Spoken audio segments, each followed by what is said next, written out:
Oke, halo kawan-kawan semua, kembali lagi bersama saya di channel Investor Logis. Kali ini saya akan membuat satu video yang mengupdate tentang saham-saham yang masih murah per April 2024 ini. Nah, analisa ini saya buat di tanggal 2 April ya, kawan-kawan. Jadi harganya akan menyesuaikan, saya update di tanggal 2 April. Market udah tutup nih. Oke, untuk itu, untuk kawan-kawan yang belum subscribe channel ini, silakan boleh di subscribe dulu. Terima kasih.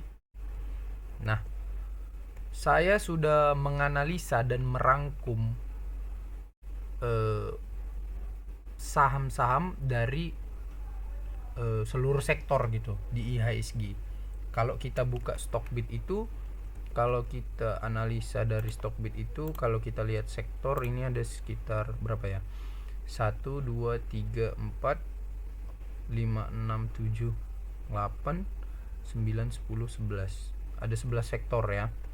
Nah, dari 11 sektor ini saya menemukan beberapa saham yang saya anggap masih murah dan worth it, dan di sini saya akan jelaskan mengapa saham ini saya katakan masih murah gitu ya. Oke, kita sama-sama sekalian belajar. Nah, untuk yang pertama dari sektor non cyclical ada saham GGRM. Nah, per 30 Maret 2024 saya buat catatan ini per 30 Maret 2024 kan. Jadi harga gudang garam 19.900. Nah, ini kita sesuai, tinggal kita ganti aja per 2 April ya. Kita cek saham gudang garam. Nah, harganya sudah turun lagi jadi 19.575. Artinya jadi makin murah ya, 19.575 per 2 April.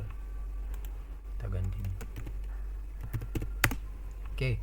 Nah, yang pertama untuk menganalisa suatu saham itu intinya kita tahu sedikit banyaknya tentang profil bisnis perusahaan ini. Nah, misalnya gudang garam, kita harus bisa menjawab secara singkat kenapa dan apa bisnis gudang garam ini. Jadi dia misalnya gudang garam, dia bisnis jualan rokok, merek paling terkenal itu rokok Surya gitu kan. Target diversifikasinya mereka akan bangun tol Kediri Tulung Agung yang gabung proyeknya sama Menteri PUPR gitu kan, sama mereka buat bandara Dohoho Kediri kan. Nah, itu kita penjelasan secara singkat aja gitu. Jadi kita tahu dulu dari mana perusahaan ini dapat uang gitu. Misalnya gudang garam, dari mana dapat uang? Dari jual rokok gitu kan, simpel itu aja. Nah, kemudian kita analisa PE ratio-nya. PE ratio-nya kita analisa. Nah, ini 7,40 saya analisa per harga yang kemarin itu ya. Kalau misalnya kita analisa per harga penutupan hari ini, ya ini besok berubah lagi, tapi paling enggak ya enggak jauh-jauh banget lah perubahannya, karena harganya juga enggak naik atau turun terlalu jauh gitu kan. Nah, pertama kita lihat dulu berapa EPS-nya, earning per share atau laba per saham. EPS annual ini kan. Nah, ini kan 2023 udah yang terbaru kan. EPS-nya 2767 kan. 2767. Nah, jadi saya kalau hitung itu suka itu apa ya? Dipas-paskan aja, dibulatkan aja gitu ke arah yang lebih bawah gitu, supaya lebih konservatif aja gitu. Jadi kalau 2767 saya hitungnya 2760 aja misalnya gitu kan. Nah, harga sahamnya 19.575. Jadi rumusnya 19.575 dibagi dengan 2760. Harga saham dibagi dengan laba per saham, dapatlah per sorry kawan-kawan, ini kok 1900 pula.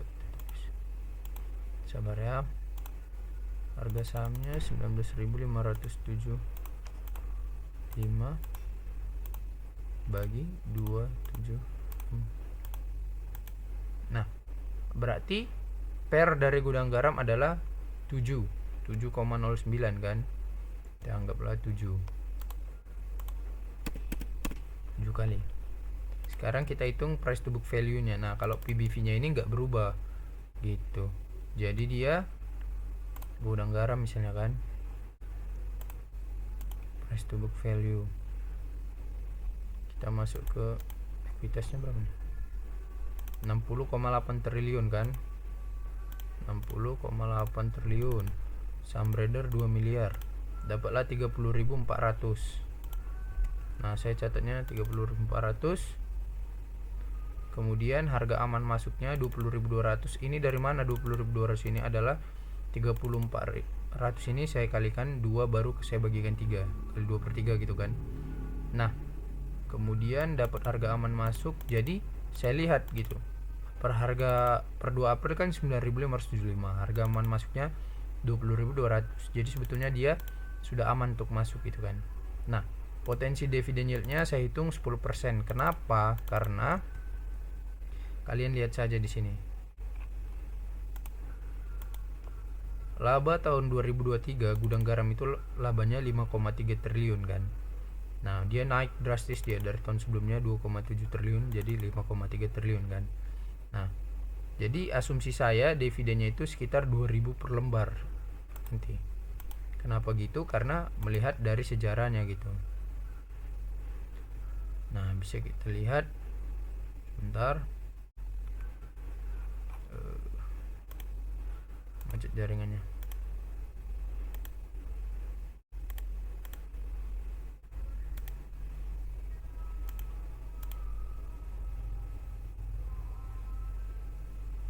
Oke.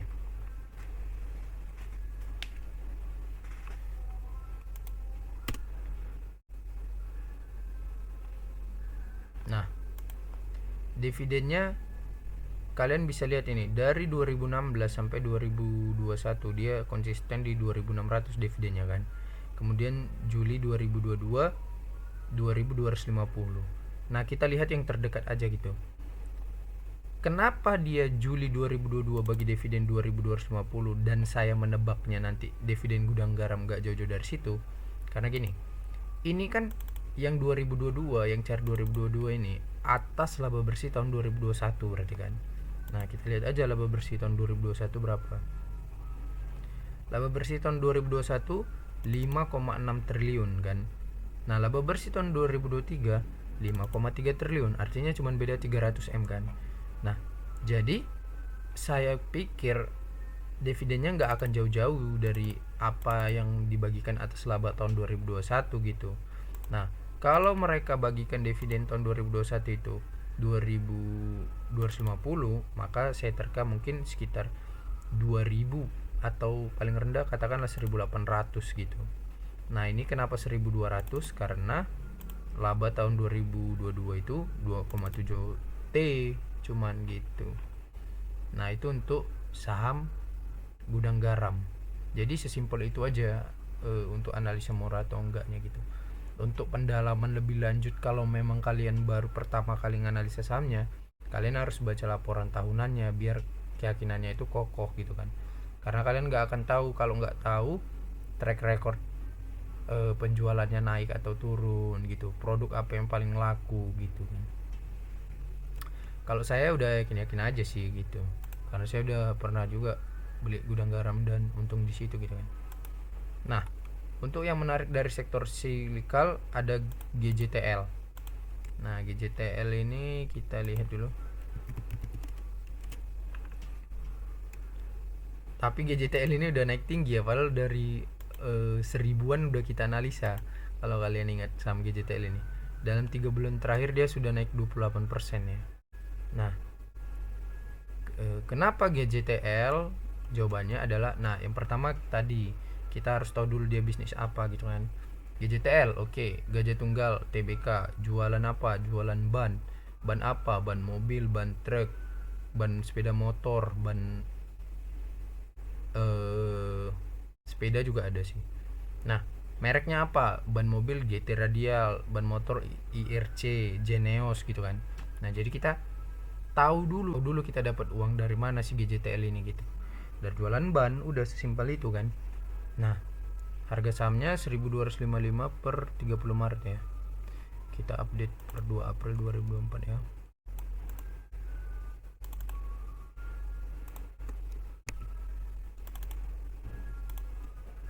Oke. GJTL 1390. Naik lagi dia ya. 1390. Nah, ini mungkin kira-kira perhitungannya mungkin pernya agak naik-naik dikit aja ya. Nanti tinggal disesuaikan aja. Tapi cara menghitungnya sama kayak gudang garam tadi gitu.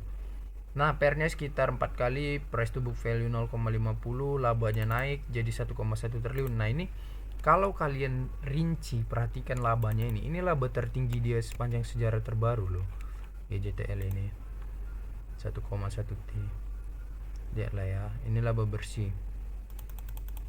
Nah, dia laba tertinggi sepanjang sejarah selama iyalah ya, karena ini 1,1 T ada juga, tapi tahun 2012 1,132 sih. Nah, ini grafik data dari tahun 2008 yang dimiliki Stockbit gitu kan. Nah, kalian lihat ini laba bersih tahun berjalannya. Rugi 625M di tahun 2008, laba 900M, 800, 600. Nah, ini tahun 2012 dia pernah tertinggi kedua nih, 1,132 kan. 1,132. Nah, setelah itu nggak ada lagi yang laba di atas 1 triliun. Ada lagi. Nah, ini 1,167. Artinya laba bersih GJTL tahun 2023 adalah laba bersih tertinggi sepanjang sejarah Gajah Tunggal. Ya kan? Oke. Nah, pertanyaannya, jadi apakah korelasi fundamental dengan harga saham itu ada? Jawabannya ada dan benar terbukti. Kenapa? Karena pada saat rilis laporan keuangannya kuartal 4 dan orang tahu itu labanya tinggi, ya terrefleksi dari harga sahamnya. Naik harga sahamnya kan 18%, dalam 3 bulan terakhir 28%. Gitu. Jadi kalau kalian beli di Februari bahkan nih masih 1100-an mungkin ini. Enggak sampai 1030-an mungkin. Nah, Februari ini sebelum keluar laporan keuangan kuartal 4-nya, kuartal 4 tahun 2023, ya udah kalian udah untung sekitar mungkin 20-30% mungkin. Gitu. Karena kan 1020 ke 1390 mungkin 30%-an gitu kan. Ya udah, seperti itu gitu. Jadi memang kalau kenaikan suatu saham karena fundamentalnya itu biasanya bertahan lebih kuat gitu dan lebih jangka panjang gitu. Gitu sih. Nah, yang ketiga dari sektor energi ada saham Pegas. Nah, saham Pegas ini saya beli ini saham Pegas. Gitu. Oke kawan-kawan, untuk sampai video ini sampai sini dulu, nanti kita sambung lagi ya. Nanti saya jelaskan ada beberapa lagi nih. Gitu. Jadi itulah intinya.